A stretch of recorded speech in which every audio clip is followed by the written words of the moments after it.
আসসালামু আলাইকুম ওয়া রাহমাতুল্লাহি ওয়া বারাকাতুহু। আউযু বিল্লাহি মিনাশ শাইতানির রাজীম। বিসমিল্লাহির রহমানির রহিম। আলহামদুলিল্লাহ। আজকে যে আমি টপিকস নিয়ে আসছি এটা খুবই একটা গুরুত্বপূর্ণ টপিকস, অবশ্যই আপনাদের জানাও দরকার। এটা খুবই সুশীল সমাজের মধ্যে এটা দরকার, এবং ভ্রাতৃত্ব বন্ধন যাকে বলা হয় বাবুস সালাম। বাবুস সালামের মধ্যে ইসলামিক শরীয়তে যে পারস্পরিক সম্পর্ক, ভ্রাতৃত্ববোধক সুদীর্ঘ করার জন্য সালামকে সুন্নত হিসাবে অভিবাদন ও রীতি পরিবর্তন করা হয়েছে।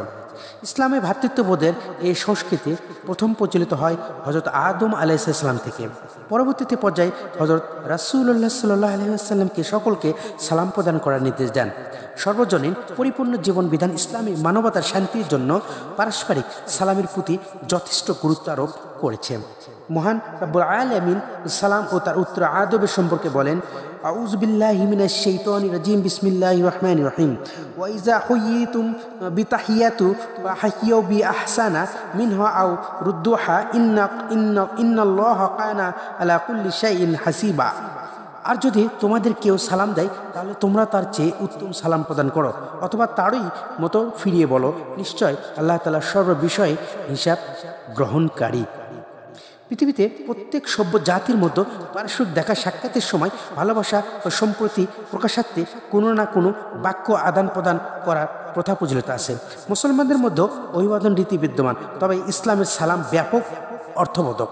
কেননা এতে শুধু ভালোবাসায় প্রকাশ হয় না, বরং সাথে সাথে ভালোবাসার যথার্থ হকও আদায় করা হয়। কেননা সালামের মধ্যে আল্লাহ তাআলার কাছে দোয়া করা হয় যে আল্লাহ তাআলা আপনাকে সব বিপদ আপদ থেকে নিরাপদে রাখুন। মূল কথা, সালাম ইসলামের শরীয়ত আদব ও শিষ্টাচারের অন্তর্ভুক্ত। হাদিসের আলোকে ভদ্রতা ও নম্রতা সম্পর্কে আলোচনা করা হয়েছে। এখানে আল্লামা রাগিব ইসফাহানী রহমুল্লাহ বলেন, সালাম শব্দটি আল্লাহ তাআলার একটি নাম, কেননা আল্লাহ তাআলা যাবতীয় দোষ ত্রুটি থেকে মুক্তি করে। পরিভাষায় মুসলমানদের পরস্পর সাক্ষাৎ আসসালামু আলাইকুম বলে দোয়া কামনা, নিরাপত্তা দান ও কুশল বিনিময় করাকে সালাম বলা হয়। তাই সালামের যে হুকুমগুলা অবশ্যই মানতে হবে, কারণ সালামের হুকুম না মানলে অবশ্যই আমরা গুনাহগার হব। কারণ ইসলামে সালামের অন্যতম শিয়ার ওলামায়ে কিরামে ইজমা হয়েছে যে সালাম দেওয়া সুন্নত। সালাম দেওয়া সুন্নত, আর সালামের জবাব দেওয়া কিন্তু ওয়াজিব। এটা অনেকেই জান না। উল্লেখ্য যে নামাজ, মল মূত্র ত্যাগ, কোরআন ও তেলাওয়াত অবস্থায় সালাম প্রদান করা মাকরুহ। সালাম বা অভিবাদন ইসলামের শরীয়তে একটি মৌলিক বিষয়, যা সমাজে মানুষকে আদব বা শিষ্টাচার শিক্ষা দেয়।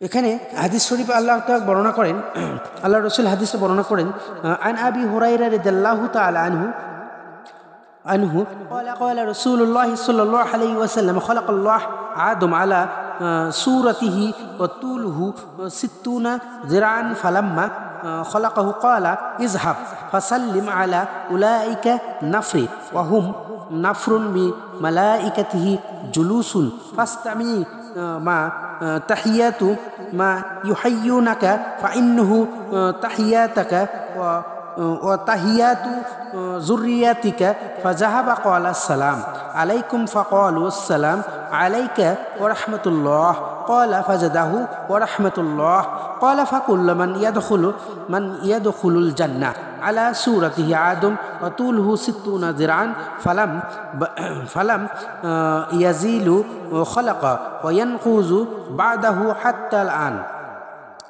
এখানে হযরত আবু হুরায়রা রাদিয়াল্লাহু তাআলা রাসূলুল্লাহ সাল্লাল্লাহু আলাইহি ওয়াসাল্লাম ইরশাদ করেছেন, আল্লাহ তাআলা হযরত আদম আলাইহিস সালামকে তার প্রথম আকৃতিতে সৃষ্টি করেছেন, তার উচ্চতা 60 হাত। যখন তিনি তাকে আদম সৃষ্টি করলেন তখন বললেন, যাও ওই দলটিকে সালাম করো। তারা বললেন, ফেরেশতাদের উপবিষ্ট একটি দল।